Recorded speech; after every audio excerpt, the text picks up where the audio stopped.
لله نحمده ونستعينه ونستغفره ونؤمن به ونتوكل عليه ونعوذ بالله من شرور أنفسنا ومن سيئات أعمالنا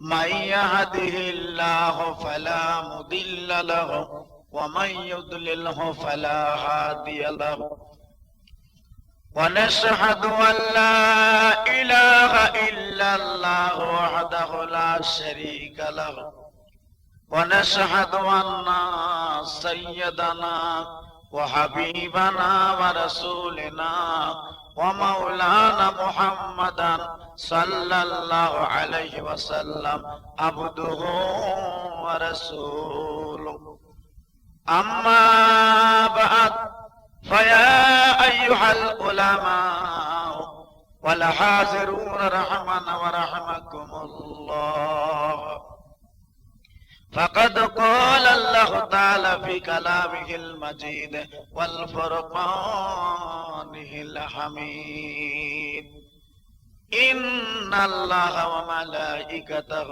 يصلون على النبي يا أيها الذين آمنوا صلوا عليه وسلموا تسليما اللهم صل على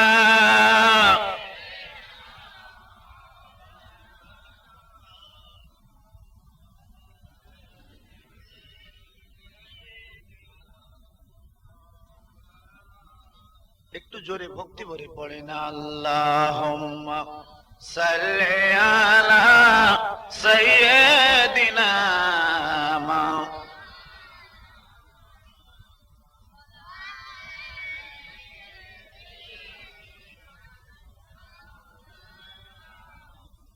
ও আমিনা ধন্য তুমি, ও আমিনা পুণ্য তুমি, তোমার কোলে কে রহমতের দোলাই এলো বিশ্ব নবী যিনি শেষ। আল্লাহুম্মা সাল্লি আলা সাইয়্যিদিনা মাওলানা মুহাম্মদ ওয়া আলা আলিহি।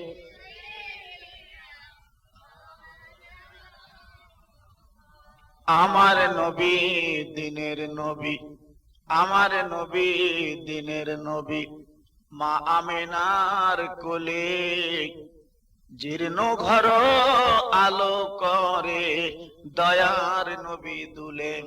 ওই নবীকে দেখতে এলো আরববাসীরা, সেই নবীর নামে দরুদ পাঠাই আমরা ও সবাই। আল্লাহুম্মা সাল্লি আলা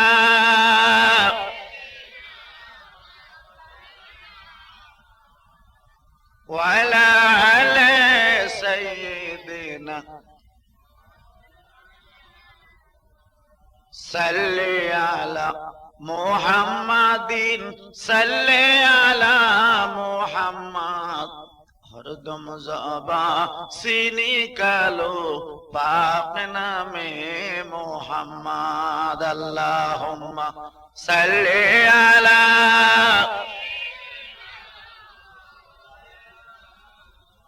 ওয়া আলা আলি সাইয়্যিদিনা। জঙ্গে উহুদ, জঙ্গে বদর, আরো জঙ্গে কারবালা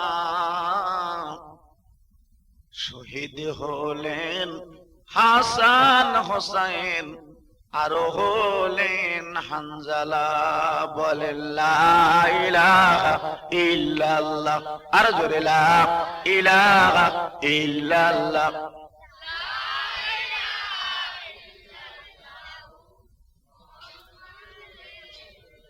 হাসবি রাব্বি জাল্লাল্লাহ মাফি কলবি গায়রুল্লাহ নূর মুহাম্মদ সাল্লাল্লাহু লা ইলাহা ইল্লাল্লাহ লা ইলাহা ইল্লাল্লাহ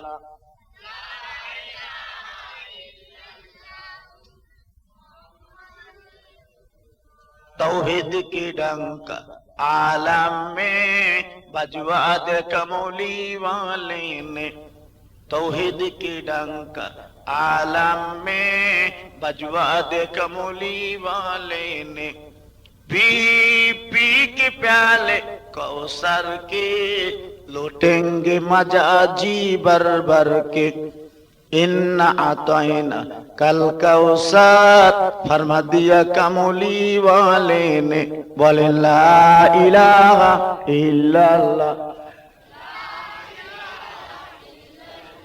ला इलाहा इल्लल्लाह मुहम्मदुर रसूलुल्लाह अल्लाहुम्मा आमीन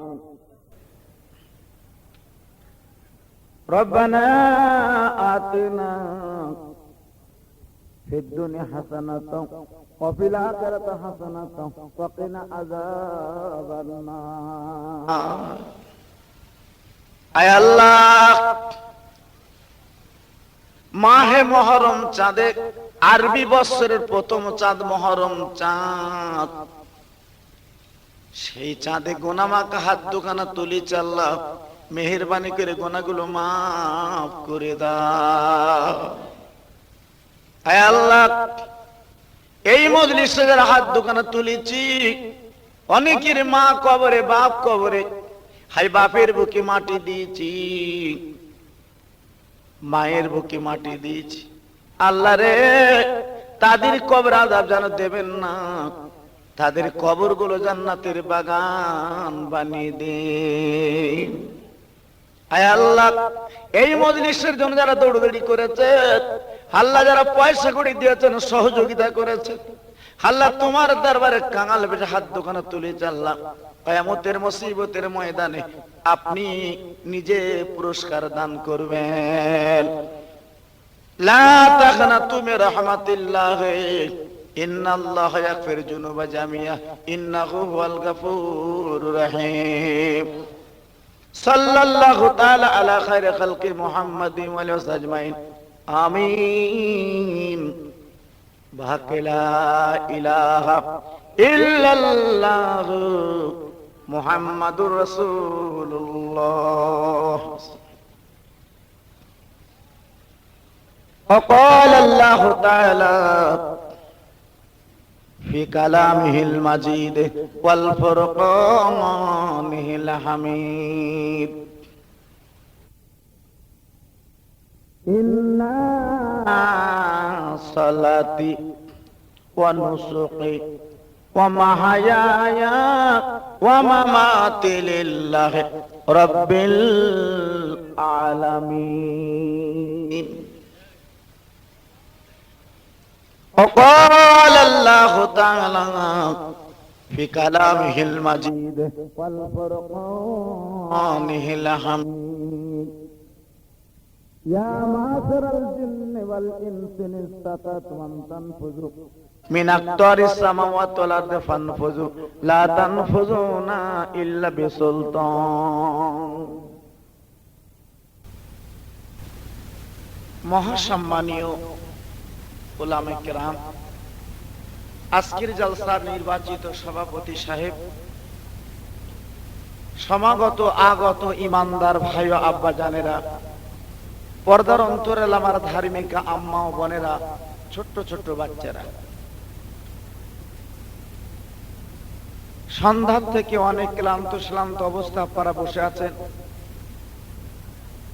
আমি অত্যন্ত দুর্বল, কারণ আজকের 4 দিন হলো হজ পাক থেকে ফিরেছি। জলসায় আসার কোনো ইচ্ছাও ছিল না, কম বেশি অন্তত সপ্তাহ 2 জলসায় যাব না ইরাদা করেছিলাম, কারণ কঠিন সফর হচ্ছে হজের সফর। দীর্ঘ 43টা দিন মক্কা মদিনা শরীফে কাটালাম। তো আল্লাহ পাকের ইরাদা ইচ্ছা ছেলেরা শোনে না, তো আমি এখানে সময় দিয়েছিলাম যে 12টায় উঠবো, 2টোর দিকে ছাড়বো। এসে দেখি আল্লাহ পাকের ইচ্ছা বহু ওলামা, তো আল্লাহ পাকের মোবারক মঞ্জুর। হয়তো এটা আপনাদের কষ্ট হবে, তবুও একটু আপনারা ধৈর্য ধরবেন, কারণ ছেলের অক্লান্ত পরিশ্রম করেছে আপনাদের জন্য। তারপরে তাবারুকের ব্যবস্থা করেছে, রান্না বান্না প্রায় সব ঠিকঠাক, শুধু মোনাজাত করলেই মাশাআল্লাহ শেষ হবে। তো আমি আপনাদের নতুন কেউ তো নই, আপনাদের কাছের মানুষ। তবে আজকের দিনে যে একটু নতুন নতুন লাগছে, লাগাটা একটু স্বাভাবিক। কারণ যে মানুষটা আমাদের কাছের মানুষ ছিল, দূরে চলে গেলে পরে কাছে এলে একটু আপন মতো লাগে। আমি আমার জীবনে বড় ইচ্ছা ছিল, বড় আশা ছিল যে আল্লাহ তোমার নবীর কথা বলি, কাবা বাইতুল্লাহর কথা বলি, জীবনে একটাবার কাবা বাইতুল্লাহ এবং নবীর দেশটা আমি চোখে দেখব। আল্লাহ পাকের মোবারক মঞ্জুর, আল্লাহ কবুল করেছেন। গত 27শে মাঘ আল্লাহর ইচ্ছা হলো আমাকে উড়িয়ে নিয়ে গেল সেই সুদূর মক্কা শরীফে, যেখানে আমার রাসূলুল্লাহ সাল্লাল্লাহু আলাইহি ওয়াসাল্লামের জন্মঘর, যেখানে আমার দয়ার নবী জন্মগ্রহণ করেছেন, সেই ঘরটার সামনে আমি দাঁড়িয়েছিলাম। আল্লাহ পাক আমার তৌফিক দিয়েছিলেন যে কাবা বাইতুল্লাহর দিকে ফিরে আজকের পৃথিবীর মানুষ নামাজ পড়ে কাবাতে শরীফাতে, আল্লাহু আকবার। সেই কাবার সামনে আমি দাঁড়িয়ে আল্লাহর কাছে আমি হাত দুখানা তুলে আমি দোয়াও চেয়েছিলাম। তো যাক, আমি মোটামুটি বক্তব্য আপনাদের কাছে রাখতে চাই না, সংক্ষেপ করে দুটো একটা আলোচনা করব। কারণ বিশ্ব নবীর দরবারে যারা গেছে তাদের মন মানসিকতা আলাদা হয়ে যায়। আমি আগে বুঝতাম না, আগে জানতাম না যে দয়ার রসুলের দরবার শরীফটা কত বড় দরবার। যেসব হাজী ভাই আমার আছেন নিশ্চয়ই তারা বুঝতে পারছেন, রসুলের দরবারে যারা না গেছে তারা বুঝতে পারবে না কি জায়গা। 42টা দিন 43টা দিন আমাদের কেটে গেল মক্কা মদিনা শরীফে। মনটা চায় না বাড়ি ফিরে যাব, মনটা চাচ্ছে আমার নবীর দরবারের গোলাম হয়ে জীবনটা কাটাবো। কাবা বাইতুল্লাহ শরীফের সামনে যখন দাঁড়িয়েছি, বাপ চোখের পানি রাখতে পারি না, হাউ হাউ করে পড়ছে যখন কাবার ঘরটা চোখে দেখেছি। কাবার গেলাপ ধরে আল্লাহর কাছে কেঁদেছি, আল্লাহ আমার মতো গুনাহগার খাতাকার পাপীকে আজকে কাবা বাইতুল্লাহ তুমি আনলে, সে কি নিয়ামতের জায়গা, ভাষায় বলা যাবে না। আমি প্রত্যেকের জন্য দোয়াও করে এসেছি, আপনাদের জন্য দোয়াও করছি যে মৃত্যুর আগে মজলিসে যারা বসে আছেন একটাবার যেন আমার আল্লাহ আপনাদের খানায় কাবায় যেন নিয়ে যায়। একটু সবাই জোরে আওয়াজ দিয়ে বলুন আল্লাহুম্মা আমিন। একটু জোরে বলুন আল্লাহুম্মা আমিন। আমার নবীর দেশটা যিনি চোখে দেখবেন তার জীবনের সমস্ত গুনাহগুলো মাফ হয়ে যাবে। এত বড় দরবার। হাজার আসওয়াদ বলে একটা পাথর আছে, জান্নাতি পাথর। সে পাথরে চুমু দিতে গেলে বা বুড়ো হাবড়ার কাজ না, জোয়ান লোকের দরকার। আমি নিজে দেখেছি বা এবার হজ পাকে লোক হয়েছে 1 কোটি। তো সেই ছোট একটা পাথরে চুমু দিতে গেলে কত মানুষ পড়ে মরে যাচ্ছে, পায়ের তলায় যে লোকটা পড়তে আর উঠতে পারছে, কি কষ্ট। আমার ইচ্ছা ছিল আল্লাহ খানায় কাবা যেখানে আনলে অন্তত ওই জান্নাতি পাথরে একটু চুম্বন দেবো। কারণ কেতাবে পড়েছে আল্লাহর রাসূল বলেছেন জান্নাতি পাথরে যারা চুমু দিয়েছে ওরা হচ্ছে চমক পাথর, জীবনের সমস্ত গুনাহগুলো এই পাথরটা টেনে নেয়। আল্লাহ তৌফিক দিয়েছেন, চুমু দিয়েছি। তো সেই জন্য ইরাদা করেছিলাম যে জলসা একটু কম যাব, একটু বিশ্রাম করব, কিন্তু ছেলেরা শোনে না। যে অনেক গত বছর থেকে জলসা দাওয়াত দিয়ে রেখেছে, না গেলেও হয় না। তো আমি এসেছি একটু দোয়া আপনাদের জন্য করব। তো আমি আশা করব আমার অস্ত্রপতি ঘরে ঘরে মাশাআল্লাহ চলছে, শুনছেন আপনারা, শুনুন। তবে আমার লাগে দোয়া করবেন যেন আর একটা বার মৃত্যুর আগে আমার নবীর দরবারে আমি যেতে পারি। বলুন আল্লাহুম্মা আমিন। কারণ মনটা চাচ্ছে না যে নবীর দরবার থেকে ফিরে আসবে। আপনারা দেখেছেন কলকাতা থেকে যখন কাফনের কাপড় পরে যখন প্লেনে উঠিবা, দুনিয়ার আর কোনো কথা মনে থাকে না। প্লেন যখন ছেড়ে চলে মনটা কাঁদে, কখন আমার নবীর ঘরটা দেখব। প্রথম যেদিন গেলাম আমার রসুলের সাল্লাল্লাহু আলাইহি ওয়াসাল্লামের সেই ছোট্ট কুঁড়ে ঘর, যেখানে মা আমেনা আমার রসুলকে নিয়ে কোলে নিতেন, লালন পালন করতেন। মা আমেনার ঘরটা যখন আমি চোখে দেখেছি, চোখের পানি রাখতে পারিনি, হুড়ুর করে গড়িয়ে পড়েছে। আর মনে মনে কেঁদেছি, আল্লাহ এই কি সেই নবীর ঘর, আমার বিশ্ব নবীর এই ঘর। যে নবী না আজকের কুল মকলুল তৈরি হতো না, সেই নবীর এই ঘর। জানটা হাহু করে কেঁদেছে, রাখতে পারেনি চোখের পানি। কি ঘর, চোখে না দেখেছে তারা বুঝতে পারবে না আমার নবীর কি দরবার। আব্বাজান, ও মুসলমানেরা, খানায় কাবা আল্লাহর ঘর, যারা একবার চোখে দেখেছেন বাবা চক্ষু শীতল হয়ে গেছে, ঠান্ডা হয়ে গেছে। কাবা বাইতুল্লাহর সামনে দাঁড়িয়ে নামাজ পড়েছি, আল্লাহর কাছে কেঁদেছে, আল্লাহ খানায় কাবা চোখে দেখলাম, জানটা জুড়িয়ে গেল। বাবা শুধু জান জুড়িয়ে গেল না, ওই সঙ্গে গোনা জীবনে মাফ হয়ে গেল। কেন বলুন তো? আমার নবী যেদিন বাইতুল্লাহ শরীফ থেকে বাইতুল মুকাদ্দাস থেকে মেরাজ গমন করেছিলেন, আমার নবী মেরাজ থেকে আসার পরে প্রথম বলেছিল, আবু বকর, ওরে আমার আবু বকর, আমি গত রাতে মেরাজ করেছি। কোরআন পাকে যেটা বলা আছে, সুবহানাল্লাযী আসরা বিআবদিহি লাইলাম মিনাল মাসজিদিল হারামে ইলাল মাসজিদিল আকসাল্লাযী বারাকনা হাওলাহু লিনুরিয়াহু মিন আয়াতিনা ইন্নাহু সামিউল বাসীর। ও আবু বকর, আমি গত রাতে মেরাজ করেছি, আল্লাহর দিদার করেছি। আবু বকর সিদ্দিক কোনো কথা না, এক কথাই বললেন, সাদ্দাকতু ইয়া রাসূলুল্লাহ, আপনি ঠিক বলেছেন, সত্য বলেছেন। আল্লাহ নবী ডেকে বলেছিল, আবু বকর, ওরে আমার আবু বকর রে, তুমি এক কথা কেমন করে বিশ্বাস করলে? আমি মেরাজ করলাম, তুমি কি করে জানলে? আবু বকর আমার নবীর গলাখানা জুড়ে ধরে কেঁদে কেঁদে বলেছিলেন, নবী গো, ও আল্লাহর বন্ধু, ও আল্লাহর দোস্ত হাবিব, আপনি জীবনে কোনদিন মিথ্যে কথা বলেননি, বাজে কথা বলেননি, কটু কথা বলেননি। ইয়া নবী আল্লাহ রাসূল গো, আপনি মিরাজের কথা বলেছেন, আল্লাহর দিদারের কথা বলেছেন। আমি আবু বকর সিদ্দিক বিশ্বাস করে দিলাম। সাদ্দাক ইয়া রাসূলুল্লাহ, আমার রাসূল বলেছিলেন, ও আবু বকর, তুমি দেখালে বিশ্বাস করে নিলে, ইয়াকিন করে নিলে, আমি রাসূলুল্লাহ তোমার আজ থেকে আবু বকরের পাশে জুড়ে দিলাম সিদ্দিক। জোরে বলো সুবহানাল্লাহ। তুমি আজ থেকে হলে সিদ্দিক, পূর্ণ সত্যবাদী তুমি। সে আবু বকর সিদ্দিকের কবরটা মদিনাতুল মুনাওয়ারা, আমার নবীর পাশে শুয়ে আছে। চোখে দেখেছি, পানি রাখতে পারি।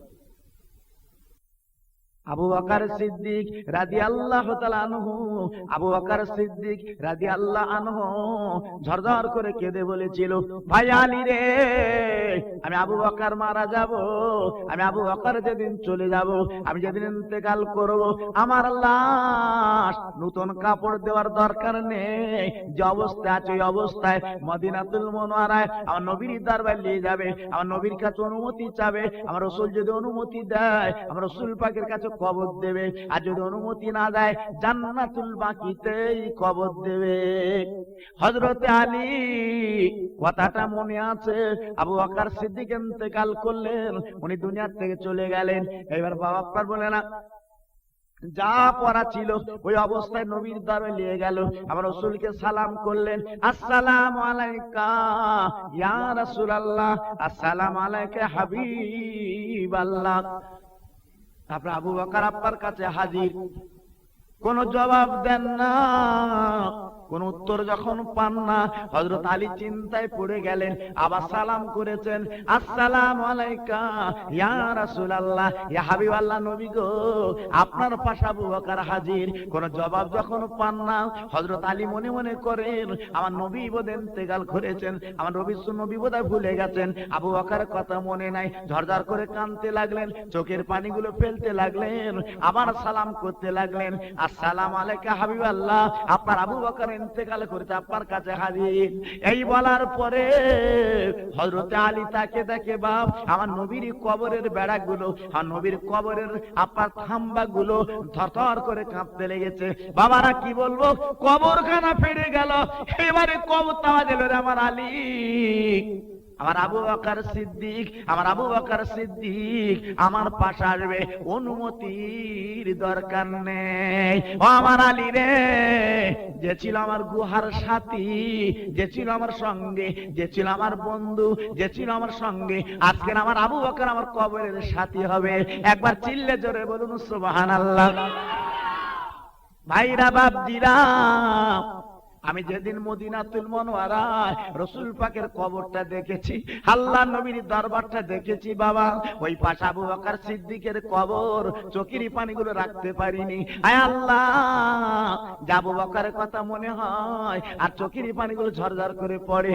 আমার নবী হাবিবুল্লাহর সেই ছোট্ট ঘর আল্লাহর দুশমন ঘিরে ফেললো। আমি নিজে চোখে দেখে এসেছি, বাবা, আমার নবীর সামনে আবু জেহেলের ঘর, ওই আবু জেহেলের দলেরা, আবু জেহেলের চেলারা আমার রসুলের ঘরটা ঘিরে ফেললো, আমার রসুলকে মার্ডার করবে, রসুলকে শেষ করবে। হযরতে জিবরাইল কানে কানে বলে, নবী গো, আর দেরি করবেন না, আপনি বেরিয়ে পড়ুন, আপনাকে মার্ডার করবে। ওই রাতের বেলা আমার নবী, আমার হাবিবুল্লাহ দেরি করেন না, রসুলুল্লাহ দেরি করেন না। বাবা টুক করে যে হযরত আবু বকরকে ডাক দিলেন, ও আবু বকর, ওরে আমার আবু বকর রে। আবু বকর জবাব দিলেন, ওয়া আলাইকুমুস সালাম ইয়া রাসূলুল্লাহ, ও নবী, কি খবর বলুন বলুন। আবু বকর সিদ্দিক বলে, ইয়া রাসূলুল্লাহ, একটু রাতে আপনি এলেন কেন? আমার নবী বলে, আবু বকর, আর দেরি করলে চলবে না, চলো চলো আমরা দুজনে পালিয়ে যাব, আল্লাহর দুশমনরা মার্ডার করবে আমাকে। ওই রাতের বেলা দুজনে টুকটুক করে যেতে লাগলেন, গারে সুর বলে পাহাড়, বাবা, আমি নিজে চোখে দেখে এসেছি, বাবা, যেখানে আমার রাসূল ছিলেন, বাবা, আর আবু বকর সিদ্দিক গেলেন, আমি নিজে দেখলাম, বাবা, 1 ঘন্টা 45 মিনিট লেগে গেল আমাদের উঠতে, বাবা। আমি টুকটুক করে আপনার উঠতে আর কাঁদি, চোখের পানিগুলো ফেলি, আল্লাহ, আমার দয়া রাসূল কেমন করে এখানে উঠেছিল। এইবার যে দেখি, বাপ, ওইখানে দুজনে আবু বকর সিদ্দিক রাদিয়াল্লাহু বলে, হুজুর, আপনি দেরি করুন, দেরি করুন, আমি গর্তটা একটু দেখে আসি। আমার নবী দেখে বলে, আবু বকর, গর্তের মধ্যে তুমি যাবে না, বিষধর বিষধর জন্তু যে তোমাকে দংশন করে, তুমি তো বিদায় নেবে চলে যাবে, তুমি তো বিদায় নেবে চলে যাবে। আল্লাহ নবীর দরবার কেঁদে কেঁদে বলে, নবী গো, আবু বকরের জীবনের কোনো দাম নেই, আবু বকরের জীবনের কোনো মূল্য নেই, আমার নবীর জন্য আমি জীবন দিয়ে দেব। এই বলে আবু বকর সিদ্দিক রাদিয়াল্লাহু তাআলা গর্তের মধ্যে লেগে পড়ে সুন্দর করে পরিষ্কার করলো। বাবারা, এইবার রাসূলকে যখন নিয়ে গেল, আল্লাহ রাসূল যখন চলে গেল, এইবার আমার রাসূলকে দেখে বলেন, হুজুর, আল্লাহর দুশমনরা যদি এসে যায় আমাদের তো মেরে ফেলবে, শেষ করে ফেলবে, উপায় কি? আমি মাত্র দুজনে। আমার নবী ডেকে বলেছিল, আবু বকর, ভয় তুমি করবা না, আবু বকর চিন্তা করবা না, আমি আর তুমি শুধু দুজন নেই, আমাদের সঙ্গে আমার আল্লাহ রাব্বুল আলামিন আছে। একবার জোরে জোরে বলুন সুবহানাল্লাহ। সেই গর্তটা চোখে দেখেছি, বাপ, এখনো বলে যে জায়গায় আমার নবী আবু বকর সিদ্দিক শুয়েছিলেন, বাপ, ওই জায়গায় 2 রাকাত নামাজ পড়ে নিলাম, আল্লাহর কাছে কান্দাম, আল্লাহ, আমার রাসূল যেখানে পালিয়েছিল সেই জায়গাটা আমার চোখে দেখালে। শুধু তাই না, আমি আরো দেখেছি, বাবা, যে সাপ বেরিয়েছিল আপনার গর্ত থেকে, যে সাপ বেরিয়ে কামড় দিয়েছিল, বাপ, সে এখনো পর্যন্ত সেই চালাটা দেখা যাচ্ছে। ও মুসলমানেরা, ও যুবক জওয়ানেরা, কি বলবো, চোখে না দেখলে বোঝা যাবে না, চোখে না দেখলে আন্দাজ করতে পারবেন না। আমার নবী আবু বকরকে বলে, আবু বকর তুমি পাটা খেলিয়ে দাও। বলে হুজুর পাটা খেলিয়ে দেবো, কিন্তু ওরা যে আমাদের ধরে ফেলবে। বলে না না, ধরতে পারবে না, একটু দেরি করো দেরি করো দেরি করো। এই বলতে না বলতে আমার আল্লাহ ডেকে বলে, কৌতুর তুমি দেরি করো না, তাড়াতাড়ি ডিম পেড়ে বাসা বেঁধে বসে যাও, আমার রাসূলকে আমি বাঁচাবো। বাবারা এইবারে মাকড়সা জাল পেতে বসে গেল, আমার রাসূল ভিতরে আছে। আল্লাহর দুশমনেরা আবু জেলের দলেরা বাবা টুকটুক করে চলে গেলেন। বাবা যাবার পরে, ওখানে যাবার পরে দেখতে পেল কৌতুর উড়ে গেল। আল্লাহ রাব্বুল আলামিন এইবার আমার রাসূলকে বাঁচিয়ে দিল, ওদের দ্বিমত হয়ে গেল, আমার রাসূল এখানে থাকতে পারেন না।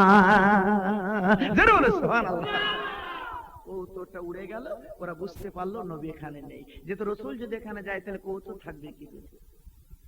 এখনো পর্যন্ত মক্কা শরীফ আমি দেখে এসেছি বাপ, কেজি কি কেজি আপনার গম ছড়িয়ে দিচ্ছে, কৌতুরে কেউ কিছু বলে না।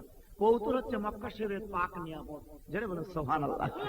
হ্যাঁ, তো মক্কা শরীফে কিন্তু ওই কৌতুরের পায়খানা পর্যন্ত পাক। যেসব হাজি ভাই আছে জিজ্ঞেস করে দেখবেন, কৌতুরে কিছু বলে না। কৌতুর হচ্ছে আল্লাহর নিয়ামতের জিনিস। তো বাবা আমার রাসূলুল্লাহ সাল্লাল্লাহু আলাইহি ওয়াসাল্লাম বলে, আবু বকর বিপদ তো কেটে গেছে, তোমার পাটা খেলিয়ে দাও। যতদূর খেলিয়ে দিয়েছিল আমি চোখে দেখে এসেছি, কতদূর খেলিয়ে দিয়েছিল। সেইখানে বসে গুড়ি মেরে দূরে তার নামাজ পড়তে হয়।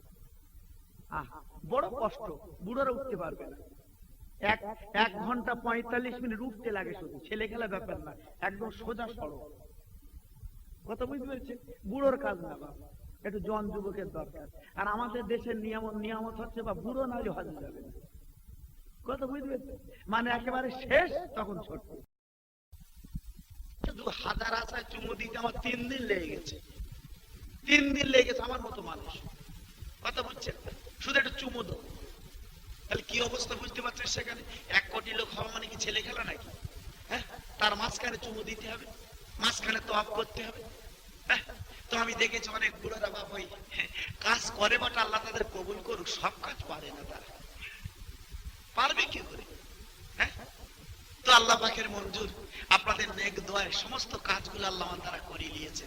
বুঝতে পেরেছেন না? দোয়া করুন, দোয়া করে এসেছি আল্লাহ পাক যেন আবার আগামী দিনে আবার যেন একটু নিয়ে যায়।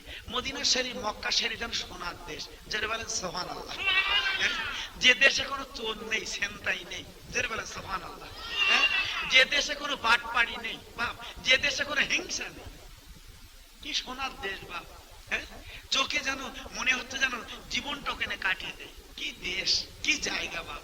কেউ কারো মারামারি নেই, কেউ কারো হানাহানি নেই, কারো হিংসা নেই বাপ, কারো দ্বন্দ্ব নেই। হ্যাঁ বাবা, দোকানদার গুলো কোটি কোটির মাল ফেলে, কোটি কোটি টাকার মাল ফেলে এক কোণে চুপ করে বসে আছে। কোন কেউ ফাঁকি দেয় না বাপ। চোর নেই, চুরি করলে তো বিপদ বাপ, প্রকাশ্য তার হাত কাটবে। এটা চুরি করবে ওখানে? কি জায়গা দেখেছেন বাপ, যেন সোনার জায়গা। কি অবস্থা বাপ, আমি নিজে দেখেছি, ঘুরে ঘুরে ঘুরে ঘুরে ঘুরে ঘুরে দেখেছি, জানটা জুড়িয়ে যাচ্ছে বাপ। কেউ কারো প্রতিবাদ, কেউ কিছু বলে না, সব চোখের পানি ফেলছে কাবা বাইতুল্লাহর সামনে। বুঝতে পেরেছেন? তবে আমরা ভারতবাসী গেলে ওরা একটু চিন্তা করে। কয়েকটা দোকানে ঢুকে দেখেছি, কারণ আমাদের একটা সিল থাকে, সিলভার বলে হার মতো একটা গলায় তেরঙ্গা পতাকা দিয়ে দেয় আমাদের ঢুকি। ওরা চিন্তা করে, আমরা যখন ঢুকি না ওরা আর ছবি দেখে। তার মানে আমাদের নাম রেখেছে অন্যরকম, সে বলবো না। মানে ওদের নিয়ম হচ্ছে কি জানেন, আপনি মাল মাত্রা নেবেন, লেবার পরে ওদের কাছে যাবেন, ওরা দাম বলে দেবে, এই দাম। কিন্তু আমাদের তো নিয়ম নীতি আলাদা। আমরা তো দরাদরিতে ফাঁস। হ্যাঁ, দরাদরিতে ফাঁস। তো শুধু দরাদরি চালাবাতে কাজ হয় বলে দেখি। তো আল্লাহ পাকের মোবারক মঞ্জুর, যারা প্রকৃত আরববাসী ওরা কিন্তু দরাদরি করে না, ওদের এক দরে মাল বেচা কেনা। আমি নিজে দেখেছি বাবা, আমি তো ওয়াজ করেছি, বাস চলে কন্ট্রাক্টর নিয়ে, এবার চোখে দেখে এসেছি বাবা, সত্যিকারে বাস চলে কন্ট্রাক্টর। আর আমাদের মতো সব বাস দোকান নিয়ে আল্লাহ পাকে দিচ্ছে, ওখানে ভিআইপি ব্যাপার বাবা। আল্লাহ কি জিনিস দিয়েছে, কি নিয়ামত দিয়েছে, আমার নবীর দেশ আলাদা ব্যাপার। হ্যাঁ, আমি নিজে যে দেখেছি বাপ, কত পয়সা চাবার মতো মানসিকতা দেন নেই। আপনি দিলেন চাই না দিলেন কোনো ব্যাপার, কথা বুঝতে পেরেছেন? কিন্তু কেউ ফাঁকি দেয় না, যারা বলে সুবহানাল্লাহ, কেউ ফাঁকি দেয় না। আর আমার দেশে ফাঁকি দেওয়ায় পাপ, যে যত ফাঁকি দেবে তার কায়দা বাড়বে। বলেন ঠিক কিনা? আরো যদি একটু মোস্তানি দেখায় বাবা, তার ইজ্জত বেড়ে গেল। ওখানে মোস্তানি টিকবে না বাবা, ওখানে সব মনের মানুষ, যেন একেবারে বলে নিজের মানুষ, যেন বলে সুবহানাল্লাহ। একটা ভাই উঠেছে, পয়সা লিয়া যায়। আমরা আয়েশা সিদ্দিকা মসজিদে গেছি, পয়সা নিয়ে যায়, মানে বাক্সে পয়সা আছে, পয়সা নিয়ে যায়। এখন বেচারি গাঁঠি খুলছে, কারণ ওরা তো আরব ভাষা আরবিতে কথা বলে। এখন গাঁঠি হাত থেকে বুঝতে পেরেছেন পয়সা। হ্যাঁ, তা ড্রাইভার বলছে কুল্লু খালাস, জান আপনার মা, যেটা বলেন সুবহানাল্লাহ। হ্যাঁ, আমার দেশে মাফ করবে, পয়সা আনিস নি কেন বল, সে ওজন নাশ করবে, করবে না বলে। কিন্তু ও কি জায়গা রে বাপ, চোখে না দেখলে ভাষায় বলা যাবে না আল্লাহ কি নিয়ামতের জায়গা করেছে। তো যে কথা বলছিলাম, এবার সেই পাহাড়ের গর্তে আমার রাসূলুল্লাহ সাল্লাল্লাহু আলাইহি ওয়াসাল্লাম এবার আবু বকর সিদ্দিক দুজন থাকে। আব্বাজান আবু বকর সিদ্দিক মনে মনে করে আমার রাসূলুল্লাহ ঘুমিয়ে গেছে, কাছে আছে কিছু কাপড় বাবা, কাপড় কানা ছিঁড়ে ছিঁড়ে চালার মুখগুলো আটকে দিলেন। কত চালা ছিল চোখে দেখে এসেছি বাবা, চালার মুখগুলো আটকে দিলেন, একটা চালা আটকাতে পারেনি বাবা, নিজের পায়ের কুড়মুড় দ্বারা ওই চালাটা বন্ধ করে দিয়েছেন। বা দেওয়ার পরে দেখা গেল এবার বিষাদার সাপ আবু বকরের পায়ে দংশন করেছে। আবু বকর পা নাড়িলেন না। আবু বকর সিদ্দিক বলেছিল বাবা, ও পারি সাপরে, যত পারি দংশন কর, যত পারিস কামড়া, আমি আজকে পা নাড়ি নিতে পারবো না। আমার নবী হাবিবুল্লাহ ঘুমিয়ে আছে, এবার দু ফোঁটা পানি আল্লাহর রাসূলের নরম বদনে পড়ে গেল। আমার নবী এইবারে ডাক দিবেন, আবু বকর তোমার চোখে কেন পানি, তুমি এমন করে কাঁদছো কেন, কি হয়েছে তুমি বলো বলো। আবু বকর সিদ্দিক বলে হুজুর আমার সাপে কেটেছে, আমি আর বোধহয় বাঁচবো না। আমার নবী হাবিবুল্লাহ দেরি করে না, ওই গর্তের মধ্যে উঠে গেলেন, আবু বকরের পাটা বাম হাতে ধরলেন, ধরার পর নিজের গালের থুতু ওই দংশন জায়গা লাগালেন। লাগাবার সঙ্গে সঙ্গে আমার আল্লাহ রাব্বুল আলামিন ওই সাপের বীজগুলো পানি করে দিলেন। জোরে বলুন সুবহানাল্লাহ। কিছুক্ষণ পরে একটা বিষধর সাপ ফানা ধরে বেরিয়েছে, আমার নবীর কাছে হাজির। আমার নবী সাপের সঙ্গে কথা বলে। কি নবী দেখেছেন বা, আমার নবী সাপের সাথে কথা বলে। আমি চোখে দেখে এসেছি সেই চালার মুখটা, যে চালাতে সাপ বেরিয়েছিল সেই চালার মুখটা এখন আছে। কি নিয়ামতের জায়গা। আমার নবী জিজ্ঞেস করে, ওরে সাপ তুমি দংশন করলে কেন, কেন কামড় দিলে? ওই সাপের জবান খুলে গেল, ওই সাপ বলতে লাগলো হুজুর আমি কেন কামড়াবো না, আমি কেন দংশন করব না, আজ বহুদিন ধরে এই চালার মুখে আমি অপেক্ষা করছি, আমার দিনের রাসূলকে দেখবো, হাবিবুল্লাহকে দেখবো। ও নবী গো, কেন আমি কামড়াবো না, কেন আমি দংশন করব না? তার আবু বকরের আমি বুঝতে পারিনি, আপনি আমার মাফ করে দিন, ক্ষমা করে দিন, আপনার দেখেছে আমার জীবন সার্থক হয়েছে। একবার জোরে বলুন সুবহানাল্লাহ। ও মুমিন মুসলমানেরা, যে সাপ আমার রাসূলকে দেখেছে জীবন ধন্য করে নিয়েছে, জীবনটা পূর্ণ করে নিয়েছে।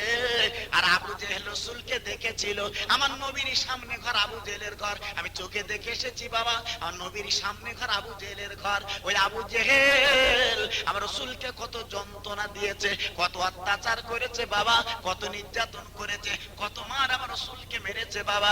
আমি নিজে কাবা বাইতুল্লাহর সামনে দাঁড়িয়েছি, যে কাবা বাইতুল্লাহ রাসূল দাঁড়িয়েছিল, ওইখানে দাঁড়িয়ে আমার রাসূল নামাজ পড়ে, আমার রাসূল ইবাদত করে। আর বেঈমানের দলেরা কত অত্যাচার করেছিল, কত নির্যাতন করেছিল বাবা। আমি ওদের জিজ্ঞেস করলাম, ভাই আমার রাসূল যেখানে দাঁড়িয়ে নামাজ পড়েছিল সেই জায়গাটা কোথায় বলুন? ওরা আমাকে বলছে ভাই জায়গা বলতে পারবো না, তবু কাবা বাইতুল্লাহ দাঁড়িয়ে নামাজ পড়ুন। ভাইরা কি বলবো, আমার নবীর কথা মনে হয়ে গেল, আমার রাসূলের কথা মনে পড়ে গেল। আমি কাবা বাইতুল্লাহ নামাজ পড়লাম বাবা, গেলাপটা ধরলাম আর হাজার আশায় চুম্বন দিয়ে আমি আল্লাহর কাছে কেঁদেছি, আয় আল্লাহ আমি বড় গুনাহগার, আমি বড় খাতাকার পাপী, আমি বড় গুনাহগার খাতাকার পাপী। তোর কাবা বাইতুল্লাহ তুই চোখে দেখালে, ও আমার আব্বা জান, ও আমার ভাইজান আম্মা জান, আমি কি বলবো, এত ছোট্ট বয়স আল্লাহ নিয়ে যাবেন, আমি বুঝতে পারেন আল্লাহর কুদরত, আল্লাহ নিয়ে গেলেন। আল্লাহর কাবাটা যখনই চোখে দেখেছি মনে মনে হয় আল্লাহ জীবনের গুনাহগুলো সব ছড়িয়ে দেন। জোরে বলো সুবহানাল্লাহ। এত সুন্দর আল্লাহর খানায় কাবা, যার চোখের দিকে আপনার পলক আর অন্যদিকে পড়বে না। ভাইজান কি বলবো, আমি আর একটা মজার কথা বলি বাবা। আমি এইবারে দেখতে দেখতে এইবার বাবা 2 দিন 3 দিন কেটে গেল। মনে মনে করলাম আমার নবী হাবিবুল্লাহর বড় বিবি মা খাদিজাতুল কুবরা কোথায় শুয়ে আছে দেখবো। বাবা দেখতে দেখতে দেখতে পেলুম জান্নাতুল মুআল্লা, মক্কা শরীফের জমিনে ওই জায়গাটা যেখানে জান্নাতুল মুআল্লা মা খাদিজাতুল কুবরার কবর। আমার আম্মা জান, আপনাদের আম্মা জান, তাম জগতের আম্মা জান খাদিজাতুল কুবরা শুয়ে আছে জান্নাতুল মুআল্লা। আমি যখন জান্নাতুল মুআল্লায় দাঁড়ালাম, কেঁদে কেঁদে বলি আল্লাহ, ওরে আমার আল্লাহ, এখানে আমার মা জননী ঘুমিয়ে আছে। ভাইরা কি বলবো, যে খাদিজার কথা বলে চোখের পানি রাখা যায় না। 25 বছর যখন আমার নবীর বয়স, মা খাদিজা বিয়ে করেছিলেন। আহারে, আমি মক্কার জমিনে দাঁড়িয়ে দাঁড়িয়ে বলেছিলাম মা, আমি আমার মা খাদিজার ঘরটা দেখবো, আমি আমার মা খাদিজার ঘরটা দেখবো, আমি জীবন জুড়িয়ে লব। কিন্তু মা খাদিজার ঘর এখন আর নেই বাবা, তার উপরে বিরাট বিশাল বাড়ি করে দিয়েছে সরকার। আমি চোখে দেখেছি সেই নিচে আপনার ঘরটা, মা খাদিজার ঘরটা আমি চোখে দেখেছি। খাদিজা 40 বছর বয়স, আমার রাসূলের 25 বছর বয়স। আমার রাসূলকে বিয়ে করলেন, আর বিয়ে করে জীবন শান্ত করলেন, জীবনটা ঠান্ডা করলেন। আমার নবী গভীর রাতে উঠে যায়, আপনার বলে না গারে হেরায় চলে যায়। ওই গারে হেরায় আমি উঠেছি বাবা, আপনার 1 ঘন্টা 35 মিনিট লেগেছিল। ও মুসলমান, যেখানে আমার নবী বসে 15টা বছর ইবাদত করেছেন, একবার জোরে জোরে বলুন সুবহানাল্লাহ। ওইখানে বসে 2 রাকাত নামাজ পড়তে হয়, আল্লাহর কোরআন পড়তে হয়। আল্লাহর কোরআন পড়লাম, নামাজ পড়লাম, আল্লাহর কাছে কাঁদতে লাগলাম। ভাইরা কি বলবো, মা জননী খাদিজাতুল কুবরা রাদিয়াল্লাহু তাআলা আনহা আমার রাসূলকে যখন পান না, রাসূলকে যখন দেখেন না, নিজের পিছনে নবী নেই, মা খাদিজা চিন্তায় পড়ে গেল, আমার রাসূল কোথায় গেল, হাবিব কোথায় গেল। এইবারে দেখতে দেখতে পেয়ে গেল, সে আপনার পাহাড়ের গর্তে চলে যায়। আমাদের নবী হাবিবুল্লাহ ঝরঝর করে কাঁদতে লেগেছে। হযরতে জিবরাইল নবীর কাছে চলে এসেছেন সালাম কালাম নিয়ে। আমার মা খাদিজা যে হাজির। ইয়া রাসূলুল্লাহ, ইয়া হাবিবাল্লাহ, আপনি বাড়ি চলুন, আপনি থাকবেন না, এমন করে কাঁদবেন না, আপনি এমন করে থাকবেন না। ও নবী আপনার মা নেই, ও নবী আপনার বাপ নেই, আপনি এতিম নবী বাড়ি চলুন, আপনি গরিব নবী বাড়ি চলুন। আমার নবী ডেকে বলে, খাদিজা আমি বাড়ি যাব না, আমি ঘরে যাব না, আমি আল্লাহর দিদার করব। মা খাদিজা চলে এলেন। এবার খাদ্য নিয়ে বাবা তার পরদিন কো নিয়ে চলে গেলেন আমার নবীর দরবারে। আমি নিজে চোখে দেখেছি, আল্লাহ, আল্লাহর কাছে কেঁদেছি, আল্লাহ, আমাদের আম্মা জান খাদিজা কেমন করে খাদ্যলি উঠেছিল, এমন পাহাড় বাবা, ওটার কোনো কায়দা নেই। উপর থেকে নিচের দিকে তাকালে বাবা জীবনটা ধুলো হয়ে যায়, শুকিয়ে যায়। মনে মনে করি, আল্লাহ, আমার আম্মা কেমন করে উঠেছিল, খাদ্যগুলো দিয়ে দিল, আল্লাহর কাছে কেঁদেছিল। আমার নবী আল্লাহ রাব্বুল আলামিন শিক্ষা দিলেন, ইকরা বিইসমি রাব্বিকাল্লাযী খলাক। এখনো পর্যন্ত ওই অক্ষরটা লেখা আছে, আমি চোখে দেখে এসেছি। বাবারা বাবারা, ওইখানে ঢুকে 2 রাকাত নামাজ পড়ে আল্লাহর কাছে কেঁদেছি। ওই খাদিজা জান্নাতুল মুআল্লা, উনি শুয়ে আছেন জান্নাতুল মুআল্লা। জান্নাতুল মুআল্লা গিয়ে দেখি বাবা আপনার ছোট্ট ছোট্ট ছিদ্র, ওই ছিদ্র দিয়ে দেখি আম্মা জান ঘুমিয়ে আছে। আল্লাহর কাছে কেঁদে বলেছে, আল্লাহ, যেমন জননী আজ শুয়ে আছে, যার চোখের দিকে, যার কবরের দিকে তাকালে ঝরঝর করে গোনাগুলো ঝরে যায়। ওখানে আল্লাহর কাছে কাঁদলাম, আল্লাহর কাছে চাইতাবা করলাম। তবে জীবনটা সৌভাগ্য কি জানেন, আমি নিজে দেখেছি বাবা, ওই মক্কার জমিনে যারা মরে যাবে, কাবা বাইতুল্লাহ তাদের নামাজ হবে, কাবা বাইতুল্লাহ তাদের কবর হবে, আর আপনার কাবা বাইতুল্লাহ থেকে জানাজা পড়িয়ে জান্নাতুল মুআল্লায় তাদের কবর। একবার জোরে বলুন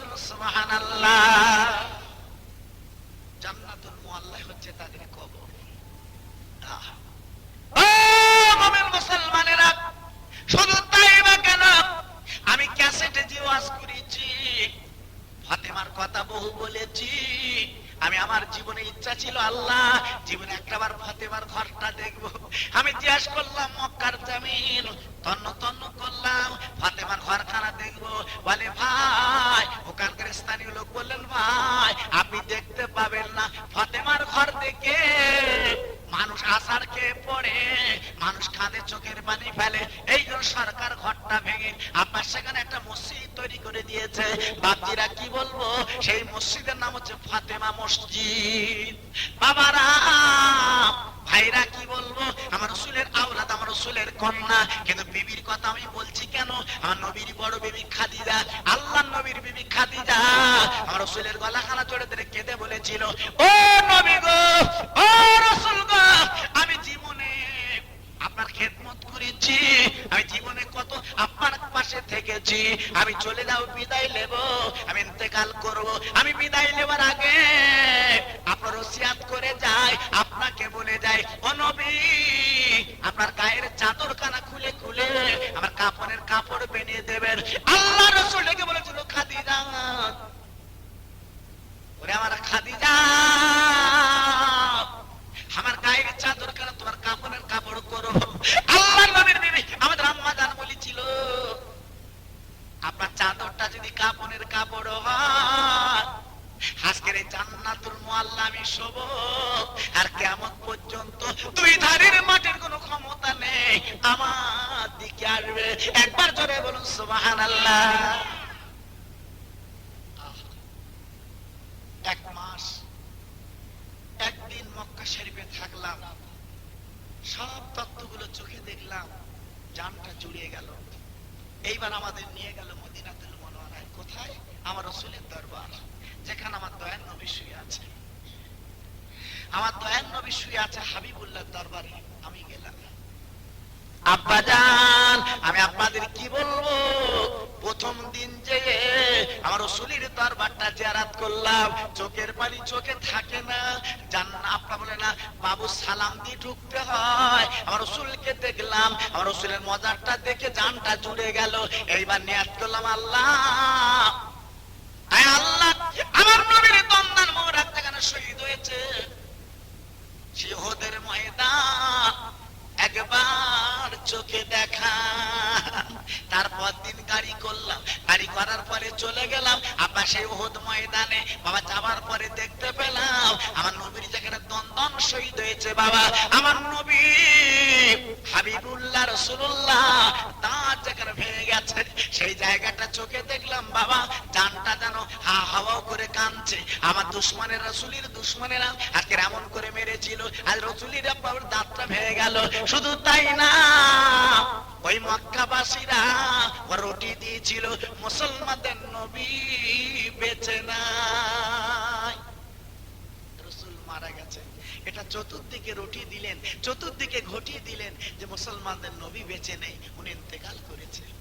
মদিনার মেয়েরা, মদিনার ছোট ছোট বালকেরা, মদিনার মেয়েরা, মদিনার মেয়েরা, ওরা বলে চিল্লে বলতে লাগলো, ও স্বামীরা তোমরা বেরিয়ে যাও, ও স্বামীরা বেরিয়ে যাও, ও স্বামীরা তোমরা চলে যাও, তোমাদের রান্না করব না, তোমাদের কোলে ভাত দেব না, তো রান্না করব না, তোমাদের কোলে ভাত দেব না। কেন দেবে না, কেন রান্না করবে না?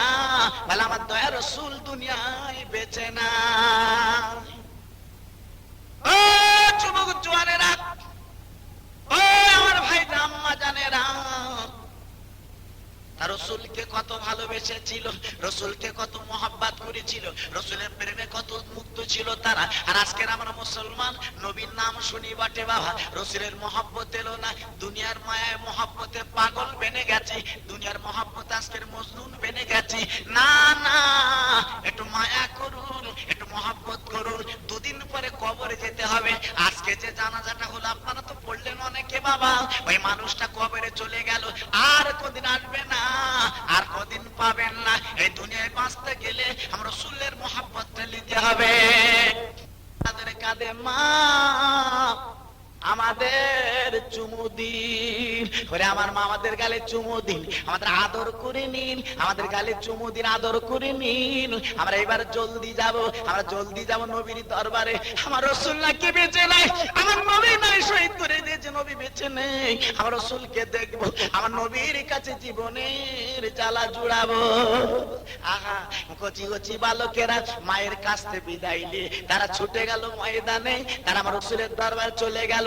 মদিনার মেয়েরা ওরা ভিড় করেছে নবীর দরবারে, আর সংসার করব না, দুনিয়া করব না। আমার রাসূল পড়ে আছে বাবা, দুটো দাঁত শহীদ হয়ে গেছে। আল্লাহ রাসূল গড়াগড়ি দিচ্ছে, আমার রাসূল বোধহয় বাঁচবেন না, রাসূল বোধহয় থাকবেন না। হযরত আলী কেঁদে গড়াগড়ি দেয়, হযরতে উমর কেঁদে গড়াগড়ি দেয়, উসমান কেঁদে গড়াগড়ি দেয়, আল্লাহ নবীর সাহাবীরা কেঁদে গড়াগড়ি দেয়। আর এই মাঝখানে আমার নবীর চাচা আমির হামজা শহীদ হয়ে গেল। আল্লাহর দুশমনেরা, আল্লাহর নাফরমানেরা, আল্লাহর দুশমনেরা কি করলো, ওই আমির হামজার দিল কলিজা বার করে হিন্দা বলে একজন চিবিয়েছিল। কত নির্যাতন অত্যাচার করেছিল। অনেক পরে আমার রাসূল যখন হুঁশ এসে গেল, দন্দান দুটো ভেঙে গেল, রাসূলের রক্তে লাল হয়ে গেছে সমস্ত পোশাক পরিচ্ছদ। আল্লাহ রাসূল বোধহয় বাঁচবেন না। সেই জায়গাটা চোখে দেখে জীবন জুড়িয়েছি, কি জায়গা বাবা। এইবার আমার রাসূল যখন মদিনার মসজিদে ফিরে এসেছে, আল্লাহ রাসূল যখন ফিরে এসেছেন, আমার রাসূলুল্লাহ সাল্লাল্লাহু আলাইহি ওয়াসাল্লাম বললেন, দেরি করবে না বাপ, আমির হামজার লাশটা নিয়ে এসো, জান্নাতুল বাকিতে কবর দেবো, কারণ রাসূলের কবরের পাশেই জান্নাতুল বাকি, ওখানে কবর দেব। এইবারে লাশটা যেই তুলেছে সাহাবীরা আনবে, দুঃখের কথা কি বলবো, বিরাট পাহাড়, ওহদ পাহাড়টা ওই লাশের সঙ্গে চলে আসছে। জোরে বলুন সুবহানাল্লাহ। হ্যাঁ, লাশের সঙ্গে চলে আসছে ওহদ পাহাড়টা। অবাক কাণ্ড। সাহাবীরা চিন্তা করে লাগলো, লাশের সঙ্গে পাহাড় চলে আসছে কেন? পাহাড়ের জবান খুলে গেল। ও নবীর সাহাবীরা, লে যাবেন না, লে যাবেন না, আমির হামজা যেখানে থাকবে আমরা সেইখানে যাব, আপনি নিয়ে যাবেন না। একজন সাহাবী ছুটে এলো, হুজুর আমির হামজাকে নিয়ে আসা সম্ভব হবে না, আমির হামজাকে নিয়ে আসা সম্ভব হবে না, পাহাড় যেন চলে আসছে। আমার রাসূল বলে, বাবা দেরি করো না, ওইখানে তোমরা কবর দাও। এখনো পর্যন্ত আমির হামজার লাশ যারা হসপাকে গেছে জিজ্ঞেস করে দেখবেন, ওই পাহাড়ের কাছে কবর তো আছে বাবা, চোখে দেখেছি বাপ, জিয়ারত করেছি, আল্লাহর দরবার হাত দুটো তুলে কেঁদেছি। বাবারা কি নিয়ামতের জায়গা, আল্লাহ একবার আপনাদের চোখে দেখান, আমি দোয়া করেছি আপনাদের একবার চোখে দেখে দিন বাপ। দুনিয়া তো দেখেছেন বাবা, সংসার দেখেছেন বাপ, আমার নবীর দরবারটা চোখে দেখলে পানি রাখতে পারবেন না। ভাইরা বাপজিরা, আমি আপনাদের কাছে আলোচনা করছি, শুধু নবীর কথা একটু বলছি বাপ, কানে শুনে রেখে দেন, কাজ হবে বাবা, মনে রেখে দেন, কাজ হবে। আমার নবীর দরবার শরীফের মতো দরবার পৃথিবীর জমিনে বাবা আর নাই। একবার জোরে সরে বলুন সুবহানাল্লাহ। ভাইরা বাপজিরা, মদিনার মসজিদে নবী, মদিনার মসজিদে নবী, আমার রাসূল যেখানে নামাজ পড়াতেন, আমার রাসূল যেখানে নামাজ পড়াতেন বাবা, দাঁড়িয়ে দাঁড়িয়ে দেখে আমার নবীর সেই মেহরাব, আমার নবীর সেই মেম্বার, আমার নবীর সেই মেহরাব, আমার নবীর সেই মেম্বার এখনো পর্যন্ত অক্ষয় অবস্থা আছে বাবা।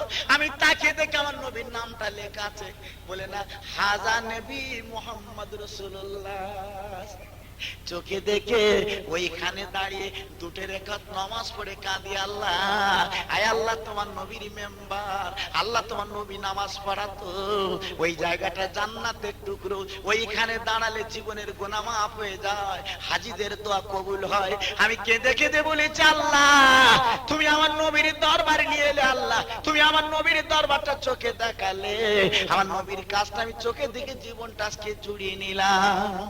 বাবারা কটা কথা বলবো আপনাদের, তবে একটুখানি আপা আকসাকসা ভাবে দুটো একটা কথা বলছি, শুনে যান, জেনে যান বাবা, নিয়াত করেলেন আল্লাহ আপনাদের প্রত্যেকের হসপাকে নিয়ে জানো যায় বাবা।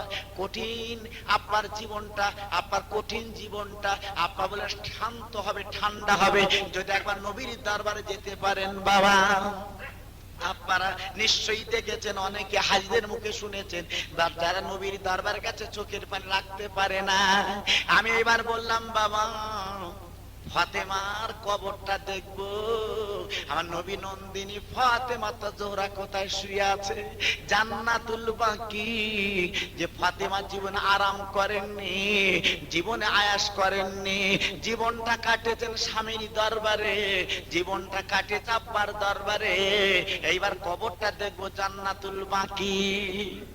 আমার মায়েরা, বোনেরা, আমার আব্বা জানেরা, এই ফাতেমার কবরটা যারা চোখে দেখেছেন তারা থাকতে পারেননি। সরকার এখন যেতে দেন না ওখানে, বাবা আপনার সিল করে দিয়েছে, যাওয়া হবে না। কিন্তু নবীর 3 মেয়ের কবর আমি জিয়ারত করলাম। মা রোকেয়া, মা উম্মে কুলসুম আর মা জয়নাবা, 3টে কবর পাশাপাশি তাদের কবর। বাবা চোখে আপনার না দেখলে বুঝতে পারবেন না, ওইখানে দাঁড়ালে চোখের পানি রাখা যায় না, 3 মেয়ের কথা মনে পড়ে। আমার নবীর 4 মেয়ে, 3 মেয়ের কবর একই জায়গা, আর ফাতেমার কবর একটু দূরে। ফাতেমা শুয়ে আছে একা। কেন বলুন তো? আল্লাহর নবীর মেয়ে বলেছিল, আমার স্বামী আমি যেদিন ইন্তেকাল করব, আমি যেদিন মারা যাব, রাতের বেলা কবরটা দেবেন। কেন রাতের বেলা দেবেন? কেন রাতের বেলা দোয়া হবে? আল্লাহর নবীর মেয়ে ডেকে বলেছিল, স্বামী আজ পর্যন্ত আমার চেহারা কোন বেগানা দেখতে পেল না, কোন মানুষ দেখতে পেল না, আমি ইন্তেকালের পরে দেখতে পাবে, বরদাস্ত করতে পারবো না। তাই রাতের বেলা জান্নাতুল বাকির কবর করা হলো। ওই জান্নাতুল বাকিতে মাটি দেওয়া হবে। এখনো পর্যন্ত সারা মক্কা মদিনা ঘুরে আমি দেখেছি, মক্কা মদিনা মেয়েদের কিন্তু দেখতে পাওয়া যায় না। সেই ফাতেমার আদর্শ তারা কিন্তু মেনে চলে।